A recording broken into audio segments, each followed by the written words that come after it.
오늘 빌립보서 이제 드디어 중반을 넘어갑니다. 근데 오늘 첫 글자가 끝으로 이렇게 되어 있죠. 끝으로. 그래서 차짓 잘못 이해하면 이제 결론이 벌써 시작이 되나 보다. 이렇게 오해 소지가 있습니다. 그런데 이 토로이폰이라는 이 헬라 말은 사실 끝으로라고 번역하기엔 조금 무리가 있어요. 이 헬라 말의 용례는 결론으로 옛날 성경에는 보니까 종말로 이렇게 되어 있더라고요. 뉘앙스 자체가 사실 이렇게 번역을 할 수밖에 없어요. 끝으로. 근데 이 끝으로라는 말은 이제부터 하는 얘기는 결론이다. 이렇게 들려집니다. 그런데 토로이폰이라는 말은 그 헬라 말 용례 자체가 그런 의미가 아닙니다. 이거를 끝으로라고 번역을 하면 이제부터 하는 얘기는 결론이 돼요. 그런데 만약에 그렇게 번역을 하지 않고 그래서라고 번역을 하면 지금부터 하는 얘기는 뭐가 됩니까? 본론이 됩니다. 본론. 그러니까 해석자가 단어 하나를 어떻게 해석하느냐에 따라서 이 빌립보서 구조 전체가 뒤집어져요. 그 단어 하나로 지금부터 하는 얘기는 결론이 될 수도 있고 지금부터 하는 얘기는 본론이 될 수도 있어요. 어느 게 맞을까? 그래서 최근에 신학자들의 동향에 의하면 이 토로이폰이라는 이 단어는, 이 말은 끝으로 또는 옛날 성경처럼 정말로 이렇게 번역을 해서는 안 되고, 그러니까 번역 성경은 사소한 오차가 있을 수밖에 없어요. 근데 그 원문의 진의는 이렇습니다. 그래서란 뜻이에요. 그래서. 그러니까 빌립보서 구조는 넉 장으로 되어 있는데 1장서부터 2장, 2장에 걸쳐서는 뭘 얘기했는가 하면 왜 환난 속에 어려움 속에 있는 빌립보 교회가 굳건히 흔들리지 말아야 되는가. 그래서 그리스도의 복음의 핵심과 정수를 교리적으로 잘 설명했어요.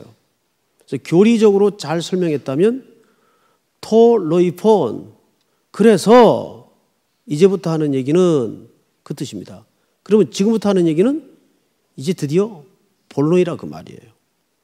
그래서 이 토로이폰이라는 말은 주제가 새로 넘어갈 때, 그리고 또 이제부터 중요한 것은 또는 실천적인 구체성을 얘기할 때 쓰는 접속사입니다. 토로이폰.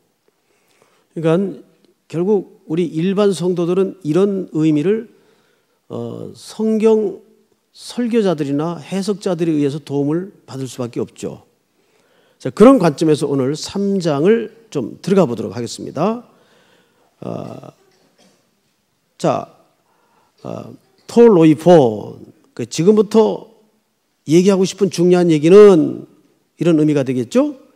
나의 형제들아, 주 안에서 기뻐하라.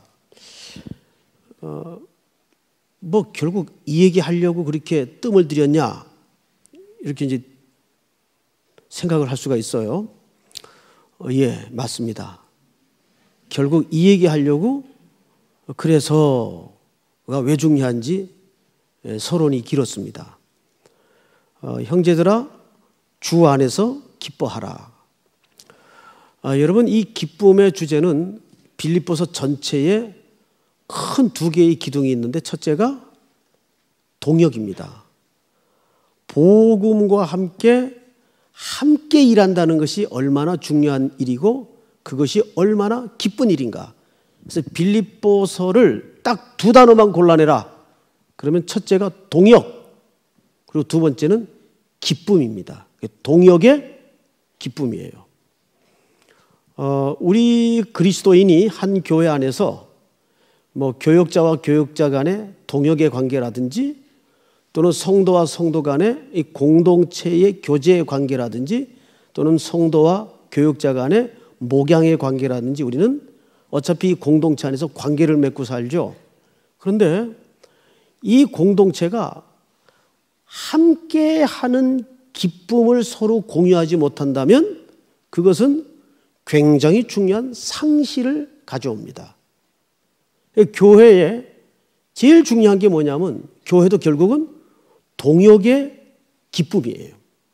우리가 복음을 위해서 복음 때문에 함께 수고하는 기쁨을 가져야 돼요. 이 공유가 서로에게 확인되지 않으면 우리는 일반 사회단체에서 만나는 만남과 별 큰 차이가 없어요. 별 의미가 없어요. 여러분들이 정말 우리 교회 안에서 지인과 지인 사이에 또 지인 안에서 간사들끼리 또는 리더들끼리 저도 이제 삼일교회 용어에 굉장히 좀 익숙해졌죠? 예. 처음에는 이런 단어가 상당히 좀 생경스럽더라고요. 예. 근데 이제 석 달이 지나가니까 이제 용어서부터 이렇게 익숙해지기 시작합니다. 그러니까 잘났다는 얘기는 아니고 뭐 그렇다 그 말이에요. 그러니까 그런 동역하는 기쁨이 내게 있는가? 이건 굉장히 중요한 말이에요. 자, 그런데 이제 옛날 글이나 또는 책을 보면 이런 경우가 있어요. 왕궁이 있는데 왕궁 안에는 누가 살죠? 왕이 살죠. 너무 쉬운 걸 물었죠. 왕이 살아요. 우리나라의 대통령이 사는 집은 뭡니까? 청와대죠. 청와대 안에 들어가면 이제 직원들이 머무는 공간이 있고 또 대통령이 직접 비서관들과 함께하는 집무실이 따로 있죠. 그리고 경호원들이 또 머무는 숙소들이 따로 있어요. 근데 그 안에 그 집무실 뒤쪽으로 가면 이 청와대 구조를 얘기하면 안 되는데 대통령 내외와 가족들이 사는 집이 있어요. 집. 그 웬만한 연줄로 집무실까지는 다 들어가는데 정말 들어가기 어려운 데가 바로 그 사저입니다. 대통령 내외와 가족들만 사는 사저예요. 그 사저에 한번 들어가 보신 분? 저는 들어가 봤잖아요. 이제 예배인도 하러 몇 차례 이제 들어가 봤어요. 이제 김영삼 대통령 계실 때 이제 몇 차례 들어갔었고, 이제 지금 현직 대통령 지금 재임 시죠. 몇 차례 들어가 봤는데 이구동성으로 같은 얘기를 해요. 목사님, 여긴 지옥입니다, 지옥. 왜요? 그랬더니 아침에 눈을 뜨는 순간부터 사생활이 없어요. 다 기록이 되고 다 체크가 되고 스케줄에 의해서 움직여야 돼요. 오늘 몸이 좀 찌뿌둥하니까 내 늦잠 좀 잘게. 불가능해요. 특별한 경우 외에는. 아주 몸이 아주 아픈 경우 외에는. 그래서 이 지옥 같은 데서 박정희 대통령은 어떻게 18년씩 해먹었는지 모르겠다고 그런 얘기를 합디다. 근데 이제 옛날 글에 보면 대통령이 또는 왕이 궁궐 안에 있을 때는 백기가 올라가요. 백기를 답니다. 그런데 대통령이 부재 시에는 백기가 내려가죠. 우리 그리스도인들에게 이 원리를 한번 생각해 보세요. 여러분 심령 속에 예수 그리스도가 충만히 내주에 계신다면 반드시 나타나야 되는 외부적 표지가 하나 있어요. 우리 책에도 보면 책이 무슨 책인지를 말하는 표지가 있죠. 벌써 이렇게 꺼놓고 이렇게 가죽으로 되어 있는 책은 우리가 척 봐도 이 성경책이네. 대번 알죠? 마찬가지예요. 우리 그리스도인들에게는 표지가 있어요. 그 표지가 뭐죠?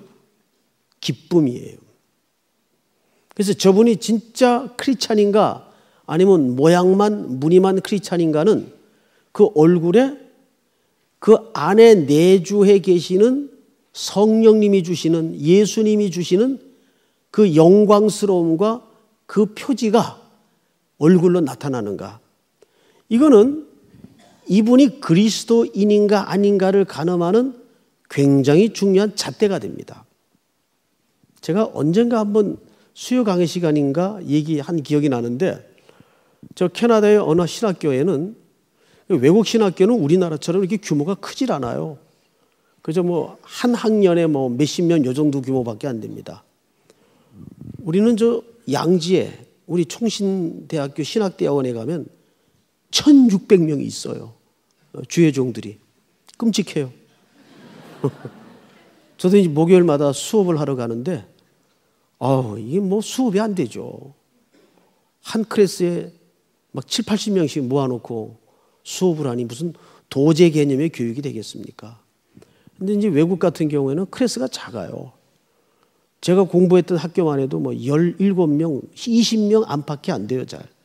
그러니까 한 학기 지나면 교수들이 다 학생들을 파악을 하고 압니다. 그래서 입학을 하죠? 그러면 한 학기가 다 끝나요. 그러면 1학년짜리들을 대상으로 한 학기 동안 관찰했던 그 데이터를 놓고 1:1 면담을 합니다. 자네는 한 학기 동안 공부를 해보니까 그 선교사로서 은사가 있는 것 같은데 그 일이 어떻겠나 이렇게 지도를 해요. 자네는 좋은 그 언어의 설득력이 타고났으니까 좋은 메신저가 되게, 스폴천처럼 이 시대를 하나님의 말씀으로 잘 선포하는 황금의 입이 되게 이렇게 지도를 합니다. 지도를. 저는 중학교 때 선생님이 IQ 겸사하고 나서 저를 지도하셨는데 벽돌을 찍으라 그랬어요. 벽돌을. 그 보니까는 제 IQ가 40 몇이 나왔어요. 40 몇이. 침팬지보다 낮은 IQ가 나왔어요. 제가 그냥 막 썼거든요. 그냥. 저를 이제 놀리느라고 선생님이, 넌 막 졸업하고 벽돌이나 찍어라. 그때는 벽돌을 찍어서 집을 지었거든요. 그래서 시험 다시 칠게요. 그래가지고 IQ 검사를 다시 했어요. 다시 했더니 3자리가 나오더라고요. 다시 했더니. 일단 3자리는 나왔어요. 저 소수점 나올까 봐 걱정했죠. 근데 한 학생에게 이제 교수님이, 자네는 이 입학에 대해서 재고를 해보는 게 어떻겠나. 놀래죠. 왜요?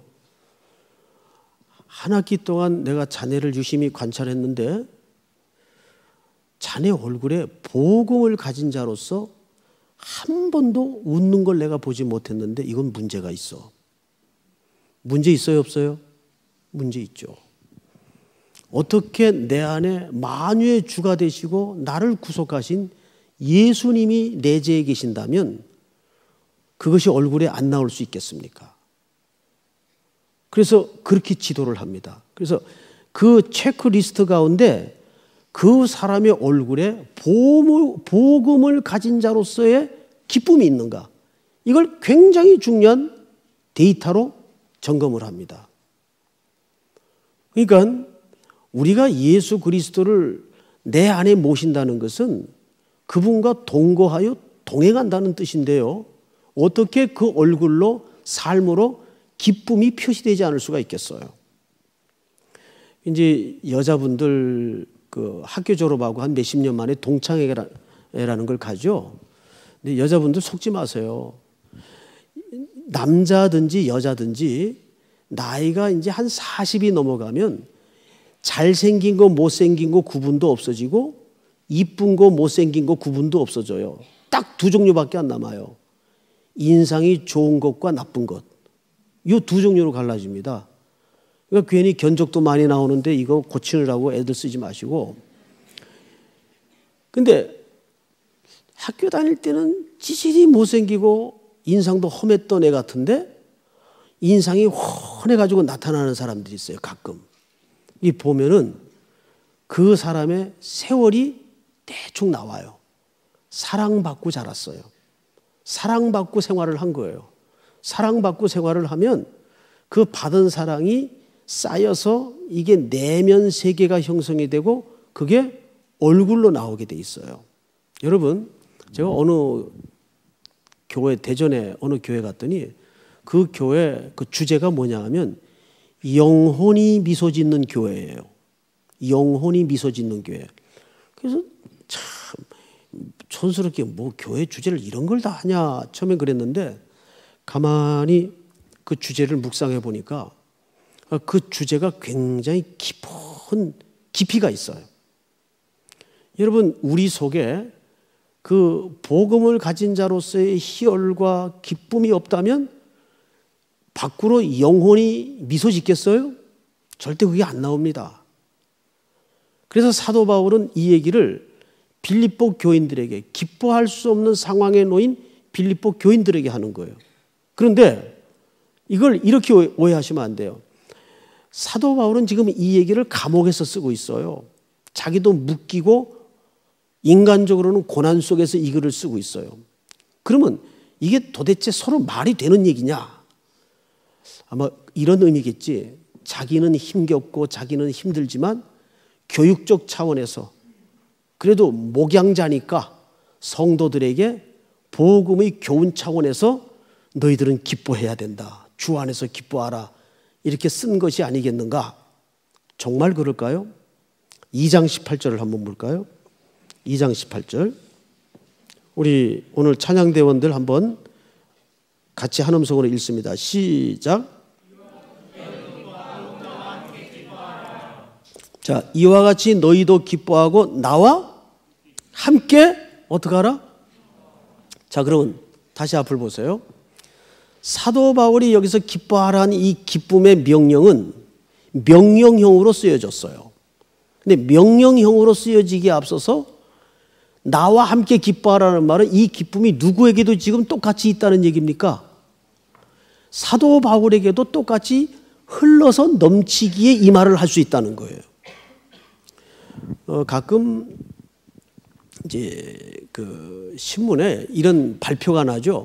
올해 판매왕, 올해 자동차 판매왕, 올해 보험 판매왕 이런 분들이 발표가 됩니다.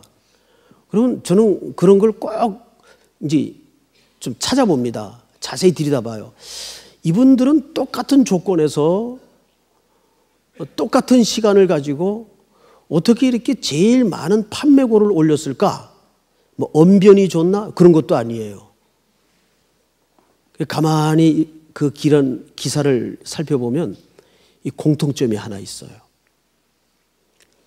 우선 자기가 확신을 가지고 판매를 해요. 이거 사겠어요? 저 이거 한번 써보세요. 괜찮을 거예요. 한번 써보세요. 그러면 저라도 안 삽니다. 이 자식이 뭐 자기도 확신도 없으면서 저 권유를 해. 저라도 안 살 거예요. 그런데 이거 말이죠. 완전 종결입니다. 내가 써봤잖아요. 그러면 혹해요. 그렇죠? 그러니까 이게 단순한 문제가 아니라 내 속에 그 입체적이고 전체적인 체험이 경험의 세계가 축적되지 않는 한은 그런 태도가 밖으로 나올 수가 없어요. 우리 교회도 그런 분이 한 분 계신데요. 이요셉 전도사님이라고 이분은 이제 학원 선교부를 담당한 분인데 이분이 이렇게 뭘 가지고 와서 우리 교육자님들끼리 있는 자리에서 뭘 소개를 하면 다 넘어간대요. 그 중에 제일 먼저 넘어가는 사람이 저 신윤길 목사님이에요. 네. 근데 이제 제가 그분하고 이렇게 한번 면담하는 과정에서 대화를 해봤어요. 저도 한번 넘어갔어요. 진짜 같아요. 진짜. 그건 설득력에서 나오는 게 아니라 자기가 그만큼 자기 내면에 경험한 바가 확신이 있는 거예요. 그러니까 그런 세일즈맨들이 판매 왕이 되는 것은 그런 자기 확신 없이 해보세요. 한번 이거 잘 될걸요? 그거 누가 사겠어요? 그런데 일단 한번 해보세요. 이건 말이 필요 없는 겁니다. 내가 다 써봤잖아요. 끝납니다. 이러면 정말 그런 것 같은데 넘어가요. 그런데 이 사도 바울이 경험한 복음의 세계는 자기를 근거로 한 확신 정도가 아니에요. 우로부터 붙들린 복음이에요. 자, 사도 바울이 원래는 어디로 가려고 했냐면 북아시아 쪽으로 가서 전도를 하려고 했는데 사도행전 16장에 보니까 성령이 2번씩이나 막아요. 그런데도 사도 바울이 의지를 꺾지 않자 그 유명한 마게도냐 환상을 보이시면서까지 사도 바울을 빌립보로 밀어붙입니다. 마게도냐 첫성 빌립보로 밀어붙여요. 이 빌립보는 사도 바울이 오려고 계획했던 것도 아니고 오고 싶어서 기도했던 장소도 아니에요. 완전히 100% 등 떠밀려 온 곳이에요. 성령님에 의해서. 그런데 거기서 기다리는 것은 박수와 갈채와 환영이 아니라 매질과 체포와 구금이었어요. 기억나시죠? 결국은 붙들려 가지고 어디에 들어가 던져집니까? 빌립보 감옥에 던져져요. 자, 상옥, 중옥, 하옥, 중범죄자들만이 던져지는 제일 지하 3층에 신라와 함께 던져집니다. 그런데 거기서 사도 바울이 무슨 일을 하죠? 밤에 그 하루 종일 매맞은 그 아픈 상처를 끌어안고 잠을 이루지 못하는 가운데 그가 기도하다가 찬송이 터져요. 감사가 터져요. 그건 영혼의 기쁨이 없이는 나올 수 없는 신비한 영적인 현장입니다. 근데 어떻게 그게 가능했을까요? 바울이 그 감옥에서 기도한 것은 나를 풀어주십시오. 그래서 그 풀어주실 것을 확신하고 찬송을 하고 기도했던 게 아니에요. 기도하다가 그는 놀라운 하나님의 섭리를 봅니다. 그 섭리가 뭡니까? 하나님께서 나의 매맞음과 투옥과 고난을 통해서 이 그리스도의 복음이 로마의 심장부를 향하도록 하고 계시는구나. 이거를 눈 떠서 깨닫게 돼요. 바울이. 그러면서 여기에서 신음 같은 찬송이 터집니다. 내가 이 하나님의 구원의 역사에 붙들려 쓰임받고 있구나. 여기에서 그 육체적인 고난을 뛰어넘는 영혼의 희열이 터지면서 기쁨에 솟구쳐지는 감사가 터져요. 그래서 기도하고 찬미함에 옥토가 흔들리는 경험을 하게 됩니다. 이게 뭘까요? 바로 바울은 그 복음이 압도하는 기쁨이 있었어요. 제가 몇 년 전에 그러니까 오카른 목사님이 돌아가시기 몇 년 전인데 이제 그분 은퇴하신 후죠. 이게 특집 대담을 하게 됐어요. 이제 대담자로 제가 나서게 됐고 대상은 오카른 목사님을 대담자로 인터뷰를 하게 됐습니다.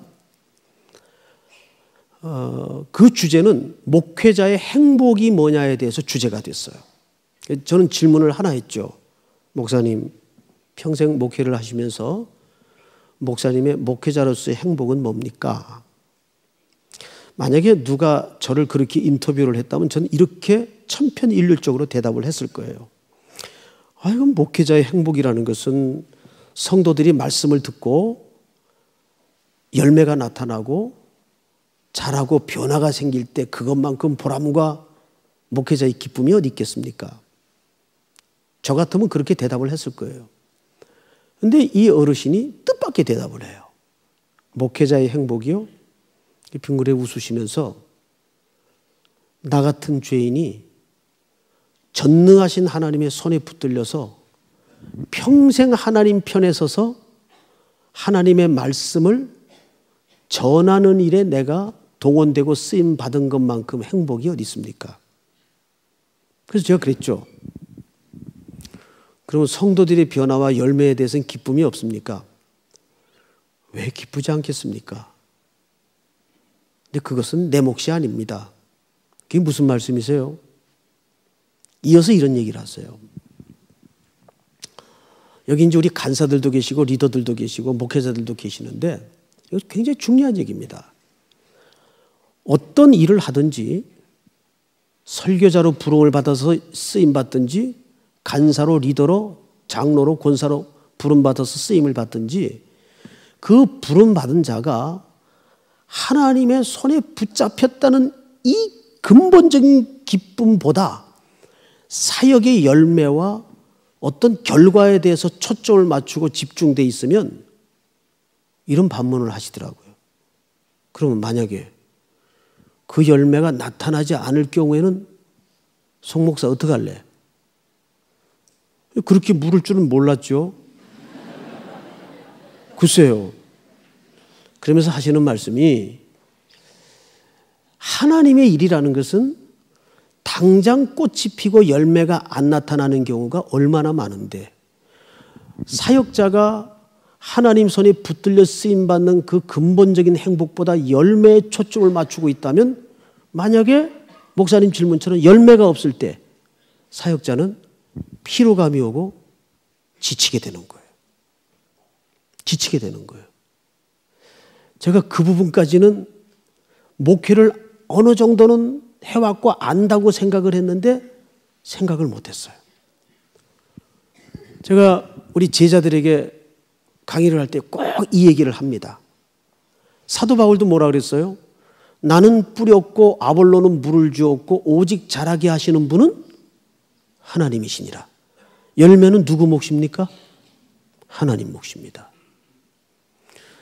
우리가 교회에서 사람을 섬긴다는 것은 이게 공장에서 빵 찍어내는 작업이 아니에요. 한 영혼이 온전한 생명으로 자라서 다시 재생산하는 자리까지 이르도록 많은 과정과 시간이 걸려요. 어떤 이는 뿌리다가만 가는 수가 있어요. 어떤 이는 계속 성장을 위해서만 수고하는 경우가 있어요. 그런데 세 번째 주자는 뭡니까? 열매만 따는 시기 오는 주자가 있어요. 맞죠? 그 오래전에 부산에서, 그러니까 남북이 갈라지기 전에, 뭐 제가 그때 그걸 봤다는 얘기가 아니라 책을 보면 그런 게 있어요. 남북이 갈라지기 전에 저 부산에서 신우주까지 석탄을 떼면서 가는 기차가 있어요. 이건 속도도 느리고 길도 멀기 때문에 기관사 혼자서 못합니다.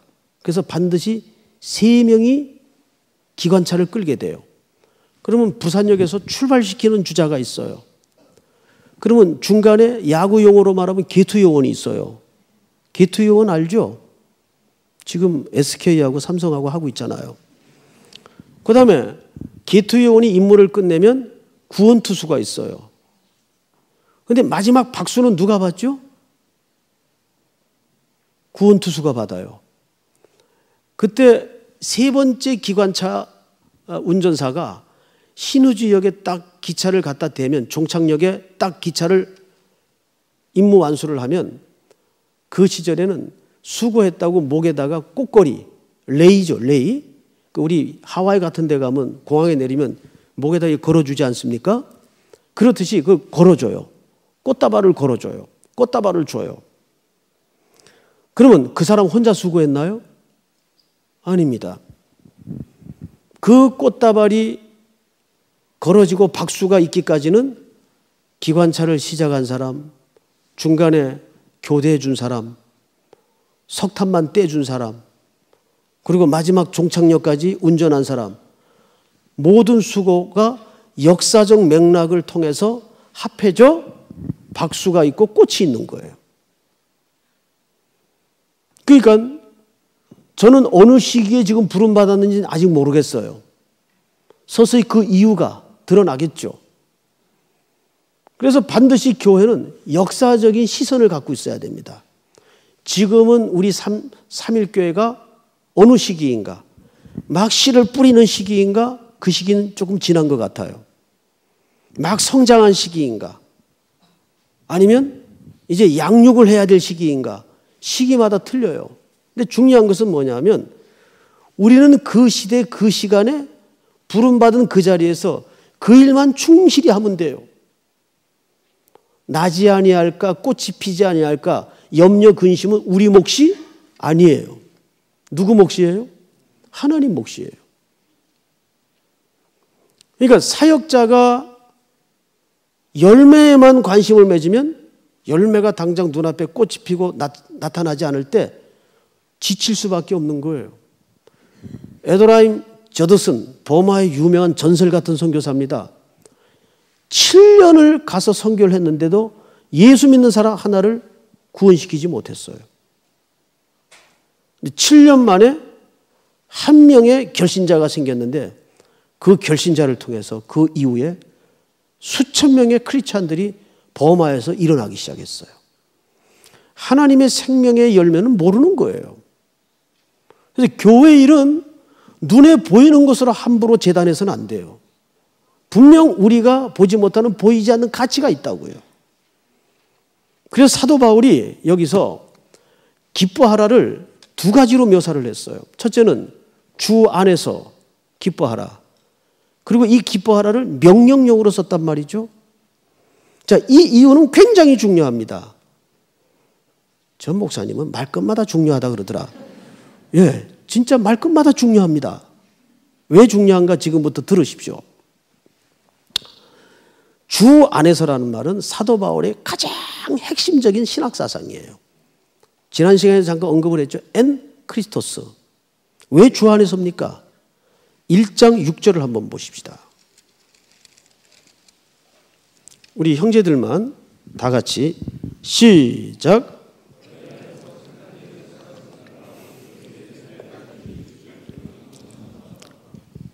자, 이제 앞을 보세요. 너희 안에서 착한 일을 시작하신 일. 착한 일은 무슨 일입니까? 우리를 향하신 하나님의 구원의 계획이에요. 맞죠? 그런데 창세기부터 계시록까지 전부 누구의 스토리인가 하면 C 스토리예요. 예수 그리스도의 이야기예요. 크리스토스의 이야기예요.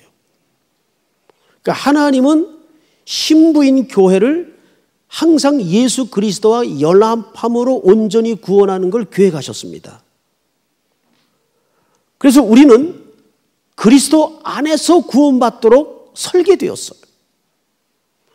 예수님께서 십자가에 죽으셨다는 것은 거기에 시간 개념을 완전히 배제한 채 우리의 구원의 시작과 구원의 종결을 함께 뭉친 사건이에요. 자, 가끔 이런 질문을 드렸죠. 시간 개념이라는 것은 사람에게 필요합니까? 하나님에게 필요합니까? 사람에게 필요하죠. 근데 하나님에게는 시간 개념이 필요하지 않아요. 필요하지 않죠. 하나님은 전능한 하나님이시고 영원히 존재하는 분이기 때문에 하나님에게는 시간 개념이 필요 없어요. 그건 예수님에게도 마찬가지입니다. 그런데 일부러 시간 속의 역사 속에 구체적으로 오셨습니다. 왜? 우리의 구원을 시작하시고 이루시기 위해서. 그게 한꺼번에 나타난 사건이 십자가의 사건이에요. 예수 그리스도가 죽으시면서 마지막 마디가 뭐였습니까? 테텔로 헤이스. 다 지불되었다. 뭐가? 우리의 죄값이 십자가에서. 그 말은 헬라 시대의 사람들이 상거래를 할 때 영수하는 사인에 불과합니다. 이 값은 지불되었습니다. 테텔로 헤이스. 그 말이 다 이루었다. 즉 다 지불되었다. 십자가에서 우리의 죄값이 다 지불된 거예요. 너희 속에 착한 일을 시작하신 이가 그리스도의 예수의 날까지 이루실 줄을 확신하노라. 다 이루었지만 그것이 우리의 이해를 위해서 우리의 구원을 위해서 무엇 속에서 펼쳐지고 있는 겁니까? 그렇죠. 시간 속에서 지금 펼쳐지고 있는 거예요. 그럼 이 일은 될 일입니까? 되지 않을 수도 있는 일입니까? 반드시 되어진 일이고 될 일이에요. 그러니까 왜 주 안에서 기뻐하라는 말은 종말적 시각을 가지고 하나님께서 사도 바울을 통해 우리에게 주시는 명령이에요. 지금은 답이 안 보이는 것 같고 상황이 깜깜하고 하늘이 막혀 있는 것 같지만 십자가에서 죽으신 예수 그리스도 안에서 이 일은 이미 이루어졌어요. 그래서 그 종말적 시각을 가지고 주 안에서 기뻐하라. 염려하지 말라. 아무것도 염려하지 말고 오직 모든 일에 기도와 간구로 너희 구할 것을 감사함으로 하나님께 아뢰라. 뭐로 하나님께 아뢰라고요? 그 감사의 의미가 뭘까요? 기뻐함으로 그 뜻이에요. 뭐가 됐다고 기뻐해요? 뭐가 됐다고? 종말적 시각을 가지고 이 일은 지금은 지지부진한 것 같고 악이 득세를 하는 것 같아 보이지만은 역사의 최종적 승리자가 되시고 마침표가 되시는 예수 그리스도께서 그 승리를 십자가에 이미 이루셨기 때문에 이 일은 그리스도 안에 있는 저와 여러분들에게 이미 승리로 끝나게 설계되어 있어요. 그 종말의 시점을 바라보면서 뭐 하라는 얘기입니까? 기뻐하라. 그래서 이건 명령이에요. 그리고 마땅히 명령이어야 합니다. 왜? 이거는 천하가 12조각이 나도 하나님의 이미 이루신 승리는 변개될 수 있는 법이 아니기 때문에 반드시 성취되는 문제이기 때문에. 믿습니까, 여러분? 예? 그래서 우리가 왜 이스라엘 백성들이 광야에서 그렇게 흐지부지 방황했나요? 11하루면 갈 길을 40년을 돌아다닌 이유가 뭐예요? 하나님의 약속을 근거로 한 그 약속의 종말적 시각으로 보지 못했기 때문입니다. 그래서 오늘 사도 바울은 지금 기뻐할 수 없는 고난의 상황 속에 있는 빌립보 성도들에게 주 안에서 기뻐하라.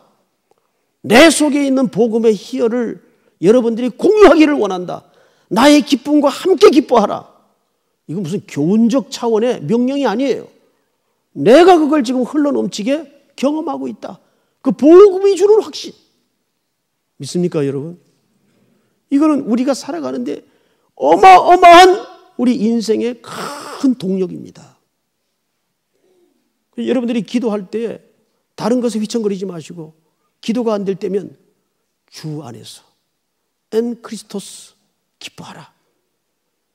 이것이 예수 그리스도 안에서 너희를 향하신 하나님의 뜻이니라.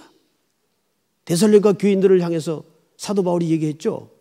쉬지 말고 기도하라. 항상 기뻐하라. 범사에 감사하라. 이것이 그리스도 예수 안에서 너희를 향하신 하나님의 뭐라고요? 그 뜻이 뭡니까? 뜻이 뭐예요? 하나님의 의지다 그 말이에요. 할렐루야. 그게 십자가에 나타난 우리를 향하신 하나님의 의지예요. 하나님의 의지 가지면 된 거지. 그렇잖아요. 하나님이 의지를 가지고 있으면 되는 거 아니에요. 내가 의지를 가지고 백날 결심을 해봐요. 10번 잡아서 또 깨닫는 게 11번 잡아진다는 걸 깨달을 수밖에 없는 게 우리의 입장 아니에요. 그게 우리 의지예요. 근데 그것은 그리스도 예수 안에서, 거기서도 누구 안에서?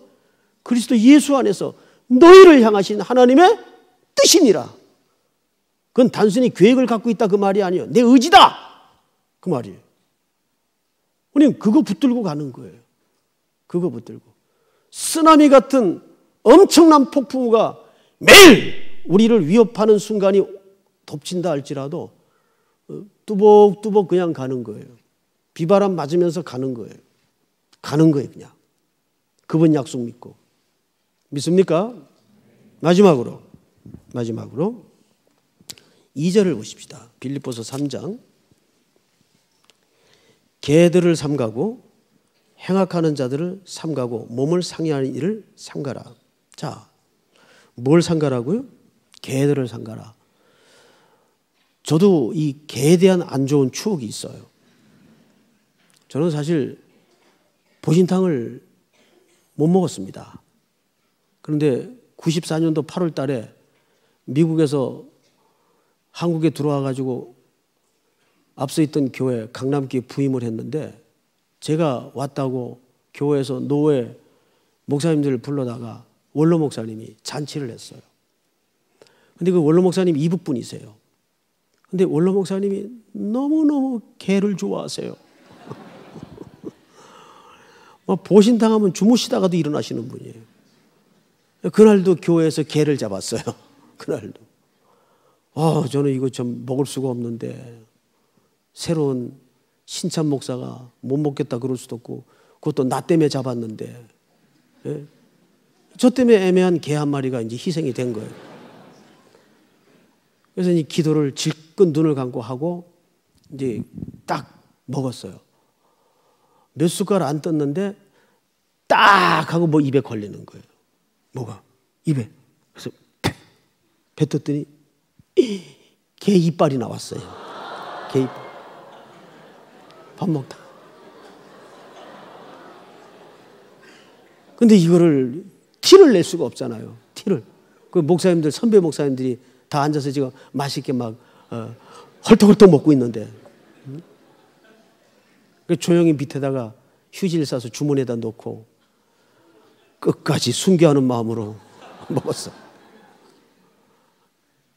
그 다음부터는 더 정이 떨어지더라고요. 그런데 심심하면 원로 목사님이 전화하셔가지고 이북분이신데 송 목사 본신상 먹으러 가자. 그러면 이제 또 모시고 가서 먹다가 정이 들었어요. 먹다가. 근데 요즘도 뭐 이렇게 일부러 찾아다니면서 먹는 건 아닙니다. 어쩔 수 없는 자리에서는 그냥 먹는데 이 개에 대해서는 안 좋은 추억이 있어요. 근데 여기 지금 성경에 개들을 삼가라. 이게 뭘 얘기하는 걸까? 실제로 유대인들은 개를 혐오동물로서 안 먹습니다. 그래서 길거리에 개떼들이 그렇게 다녀요. 그 유대인들은 외출을 할 때는 막대기를 하나씩 들고 개떼들이 혹시 공격하면은 이렇게 물리치기 위해서 이렇게 외출할 때 막대기를 들고 다니는 문화가 있었어요. 근데 성경에도 보면 개가 등장할 때는 부정적인 관점으로 등장을 해요. 자, 한 군데만 찾아보십시다. 한 군데만. 누가복음 이사야서 56장을 한 군데만 보십시다. 시간이 많지 않으니까. 이사야서 56장. 자, 11절 우리 자매들만. 자, 이런 본문을 또 읽기 위해서 죄송하긴 한데, 자, 우리 자매들만 11절 시작.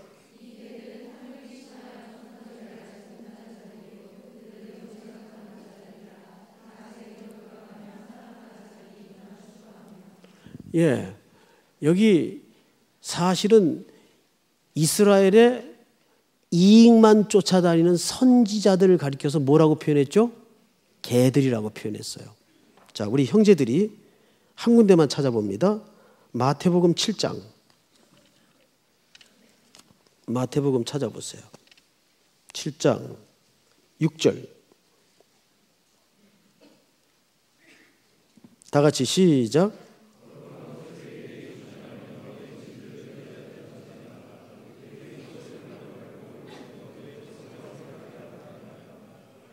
자, 우리 한 군데만 더 찾습니다. 베드로후서 2장 전체가 한번 찾습니다. 2장 22절. 이 성경 속에 나타난 개의 정체에 대해서 지금 밝히고 있어요. 22절. 이게 이제 총 결론입니다. 다 같이 한 음성으로 시작.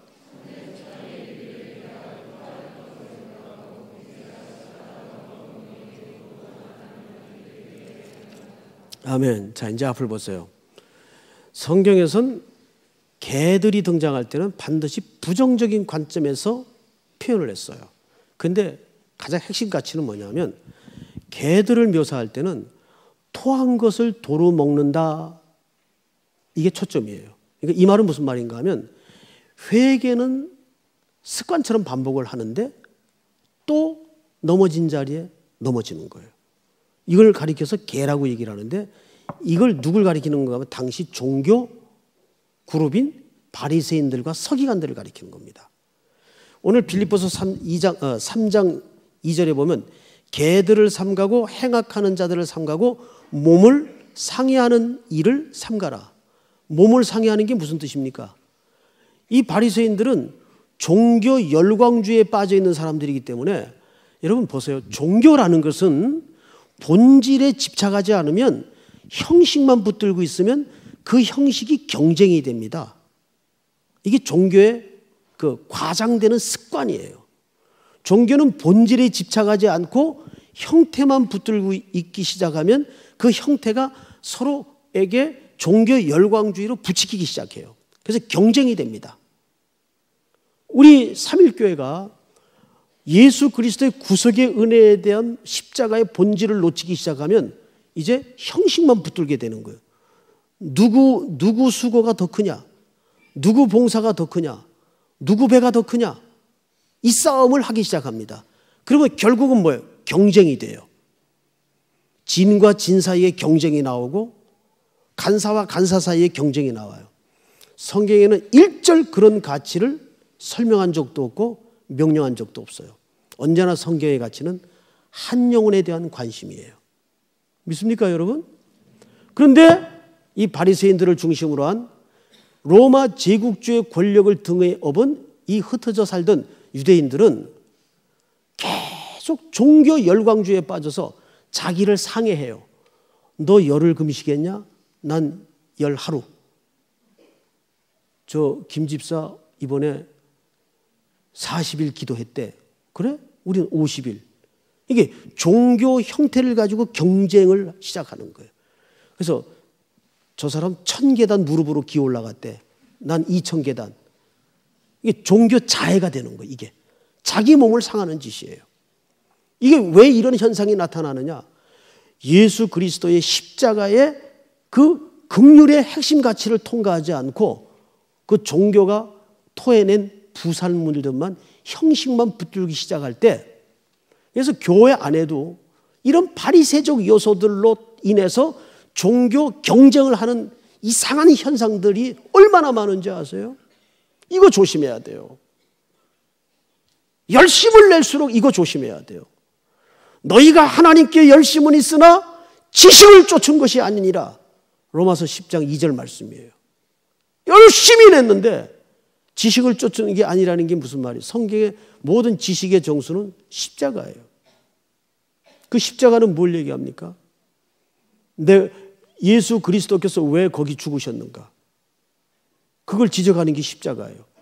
그래서 적용으로 이렇게 소개를 합니다. 3장 3절을 보세요. 하나님의 성령으로 뭐하며? 봉사하며. 자, 잠깐 앞을 보세요. 이 말은 일하고 수고하고 그런 봉사를 말하는 게 아니라 서비스, 즉 말해서 여기서 말하는 봉사는 예배를 말합니다. 아멘. 자, 그러면 우리 성도들에게 한번 여쭤볼게요. 성령으로 예배하라는 말이 왜 나왔을까요? 예배는, 구약의 모든 예배는 항상 뭐가 드려지게 되어 있냐면 죽은 제물이 드려지게 되어 있어요. 왜 우리가 성령으로 예배해야 되냐면, 예배는 내가 죽을 저 자리에 제물이 대신 죽었다는 걸 매일 가슴 한복판에 깨닫는 자리예요. 저거 내가 죽어야 될 자리인데, 내가 흘려야 될 피였는데 제물이 대신 피를 흘리고 대신 죽은 거예요. 그 사건이 뭐예요? 어린 양이 죽으신 십자가의 사건이에요. 그래서 예배는 항상 그 십자가의 사건을 선명하게 매일 확인하는 작업이에요. 그게 예배예요. 내가 또 예배를 드림으로써 내 의의가 쌓아지는 자리가 돼서는 안 되고, 예배란 내가 오늘도 처절하게 무너질 수밖에 없는 죄인인데 어린 양이 대신 죽은 자리다. 이걸 확인하는 게 예배의 자리예요. 예배의 자리. 근데 교회를 수십 년 다녀도 이 십자가의 사건을 온 인격과 온 영혼을 통해서 통과하지 않는 영혼들이 있다고요. 예배조차도 자기 의의 한 측면으로 쌓는 종교 열광주의나 열심주의에 빠지는 경우가 얼마나 많아요. 너 왜 예배 안 드렸냐? 난 예배 드렸는데 잘났다, 이렇게 되는 거죠. 예배 드리고 나서 그런 생각 가지면 그게 의예요. 의. 그러니까 꼭 새벽기도 나오는 사람은 왜 그 집사 안 나오지? 그러지 말라 말이에요. 피곤하겠죠. 그냥 응? 자기가 나왔으면 그 사람 목까지 기도하고 가세요. 그런 거 따지지 말고, 그게 벌써 내가 새벽기도 나오면서 새벽기도가 의의가 됐어. 그런 의의가 가장 무서운 의의예요. 종교적 의의. 그러니까 내일부터 새벽기도 자유? 그 말은 아니죠. 그 말은 아니죠. 말귀를 그렇게 알아들으면 이제 짱구라 그러는 거죠, 그거는. 응? 아멘. 우리가 예배를 드린다는 것은 바로 그 그리스도의 죽음을 매일 내가 죽어야 될 자리에 주님이 죽으셨다, 그 은혜를 선명하게 경험하는 자리입니다. 할렐루야. 오늘도 이 말씀이 다시 한번 여러분 속에 어느 세상의 가치와도 견줄 수 없고 바꿀 수 없고 변개시킬 수 없는 복음의 기쁨이 여러분 삶의 얼굴에 표지가 되는 순종이 있기를 축복합니다. 일어나십시다.